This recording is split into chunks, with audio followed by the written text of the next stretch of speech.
Are you a professional time waster? Do you actually know that for a fact, or are you just assuming that based on the fact that you always run out of time? If you want to learn how to make your time more productive, first you need to figure out what you're actually doing with your time so that you can figure out how to make it more efficient.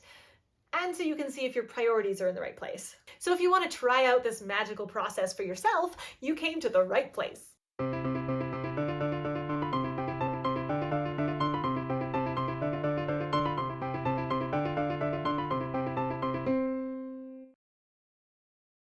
If you find yourself constantly wondering where all your time went because all of a sudden it's 1 a.m. and you still haven't started the one thing you were supposed to do tonight, it may be time to do a solid check-in and refocus and reprioritize. Where does all your time go? Besides, obviously, into the vast pit of nothingness that debatably never existed in the first place. If this describes you, it may be time to do a time audit.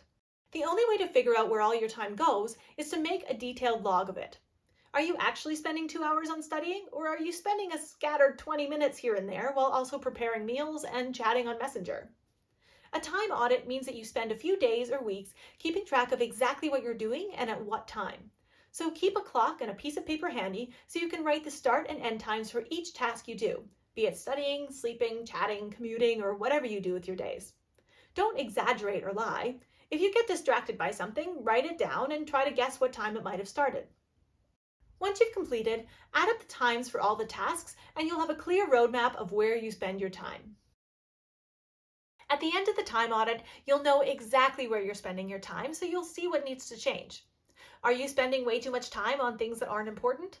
Or are you easily distracted and you need to create blocks of time to really do those distractions so that they don't take away from your work time? While it may seem a bit excessive, the only way to make your time more productive is to see where you're losing time in the first place. You can't fix a leaky bucket unless you know where the leak is. For more tips on time management and scheduling, check out this playlist. It has videos on things like the Pomodoro technique and prioritizing tasks. And don't forget to subscribe to the channel and turn on notifications so you never miss another video. I will see you soon.